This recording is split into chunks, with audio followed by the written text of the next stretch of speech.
This puppy right here, this is my neighbor hammer. I absolutely love this thing. If I had to buy another kayak tomorrow, it'd be another hammer. But there's a few things that I wish I would have known when I first picked it up that would have maybe saved me a few bucks, headaches, and choice words.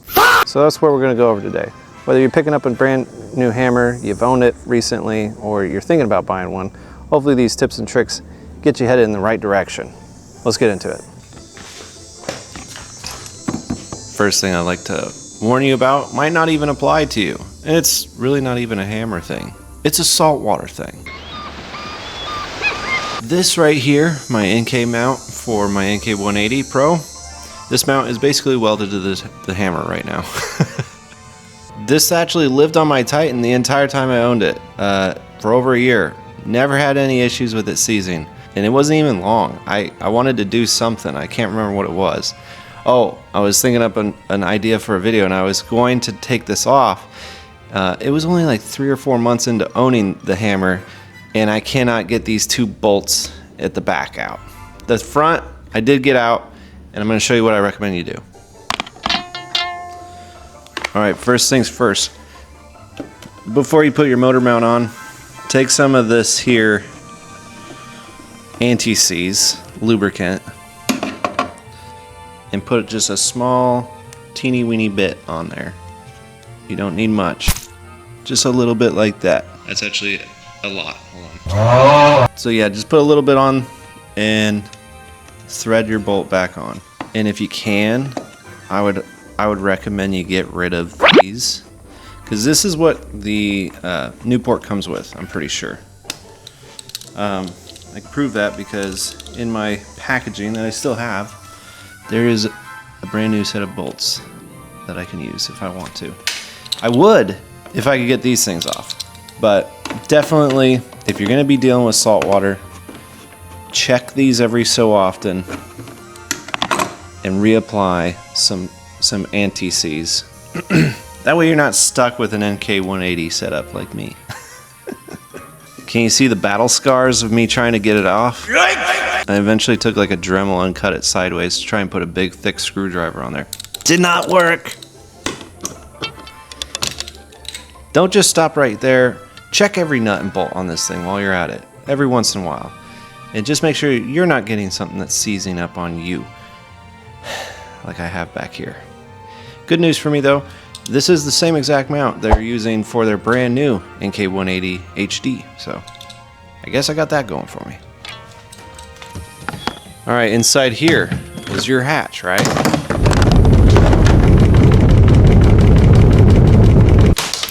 If you take a gander, take a look in there, there's not a single drop of water. So because the steering cables go through the hole, there is a little eye on each cable that is, I mean, it's tight. It doesn't let a lot in, but it does let water in. I'm gonna demonstrate that right now. I got the scuppers out and that thing closed.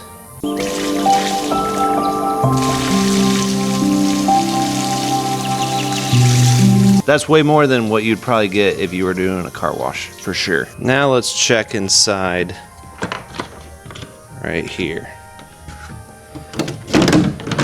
You can see right here, guys, that there is some water that did indeed get into the kayak. Now that's not a big deal, right? We don't really mind, but make sure all your connections, like this is my NK 180 cable. If I could offer you any advice here, don't let this stuff touch the bottom of the hole that is exposed or has like a connection. If it is, seal it or tape it up off of the bottom of the hole. There you go. Tip number 2. Something that's not necessarily a native hammer thing, but because the native hammer is all about power, it was new to me because I hadn't had a powered kayak before. And that is battery sag. So whenever you're going hot on the paint, right? We got 4 out of 5 bars. We're gonna run this for a minute, okay? I'm gonna show you this battery go down. Running it wide open. There goes 1 bar. Goes another bar. Oh, and now we are down to 1 bar. You might be sitting there going, oh my God, I have no battery left. I'm gonna be stranded. If I pull up the app and I I pull up the battery, the state of charge on this battery, it's gonna say 85%, but right here it shows that I only got 2 batteries. So battery sag is something that you have to be aware of. If you never had a motor on a kayak before, these lithium batteries, this way they kind of work is they will, after a heavy load, it'll take them a bit to rebound. So as you can see, our battery has come up quite a bit and our state of charge hasn't changed, it's 85%. This sometimes isn't very accurate either. Again, no matter what it is, you're gonna have to let the battery sit if you wanna get it as truly accurate of a measurement of how much juice you got left in the tank. Just letting you guys know, in case it's new to you, so you don't freak out, because that's what I did. I freaked out the first time. I was like, oh my God, I can't go any further. I gotta start using the pedals to kind of milk the battery back home. And then I kept seeing the battery rebound back up. I'm like, we're good, we're good. Freaking out for nothing. I swear they're not all gonna be about water. Because water can get in, guys, pop your hatch. Let it breathe. Take this little pan out if you can. It just helps even more. I have a gigantic hole in mine, so I'm not really too worried about it. And while we're up here, we should talk about the next thing, which is bring some damn tools. Trust me when I say you're gonna need them. Bring a screwdriver, bring a ratchet, bring everything that you can think of that you'll need to fix your equipment while you're out there on the water. I made the mistake of not doing that, and I sucked up braid in my NK180 Pro. Couldn't get it out of the prop, and I had to limp it all the way back to the kayak launch where I could finally take a look at it and fix it. It was a real buzzkill for the day. So bring some tools for all the equipment that you have so you can take care of it while out there on the water. I keep mine in this little dry storage bag with some emergency supplies, but I've seen people keep their tools in that little cat bag at the back. I didn't even know that's what it's called technically, is the cat bag. Shout out Big Bry at Native for letting me know. That's a great place to put them though, because I don't know what the heck else to put back there.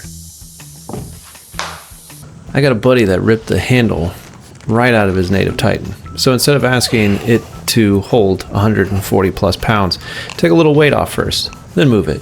Use the little hand grab wells as well. The handle is great until it's not there and you got holes in your kayak. This next one surprised me. I quit running front scupper plugs completely. Water almost never comes in that way anyway. Instead, now any water that does get into the deck from over the top actually has somewhere to leave. Depending on how you fish, you may even decide to leave the rear ones out too. I keep mine in though, just so salt water doesn't somehow splash up on my reels.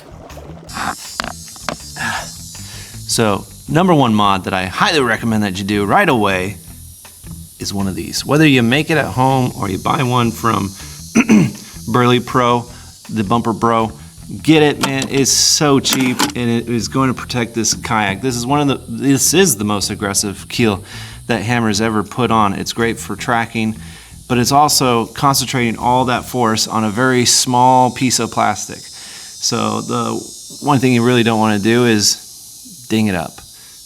Put this on, you can beat the shit out of it, and then one day cut it off, take it off, put a new one on, and you have a nice beautiful keel underneath. Oh man, my titties are sweating. I need to get out of here. So last tip, guys, for the Hammer is register it with Native. You have 2 weeks from the purchase from an official source to register it technically through Native. Did I do that? No. I sweet talked Big Bry. Said, hey Brian, I forgot. And he let me in. I don't know if he'll do that for you though. You might not be as cool. I doubt it though. You guys are always really cool. But you'll need two serial numbers, right? You'll need one right here for your drive. That's going to be separate from the one that's on your hull back there on the back right. You take those two numbers, maybe even pictures of them so you don't forget them, and you put them in the Native's website, and bam, you're in the warranty program. I don't know really exactly what the warranty covers. I would assume it's at least defects. So if something goes wrong and it's on the, excuse me, Mr. B. Oh, he's pissed. He is mad. But yeah, make sure you if you're picking this up, you do that right away because you don't have very much time. So obviously none of these things are deal breakers for the Hammer. They're just little things that I have picked up over the last almost year being in the hammer. And so I just really wanted to part them down to you, whether you're a new hammer owner, you're looking to be a hammer owner, you're maybe just new to kayaking. I hope these things were helpful and you learned a thing or two. If you did, be sure to leave me a like, subscribe if you'd like more, and we'll see you in the next one. Adios.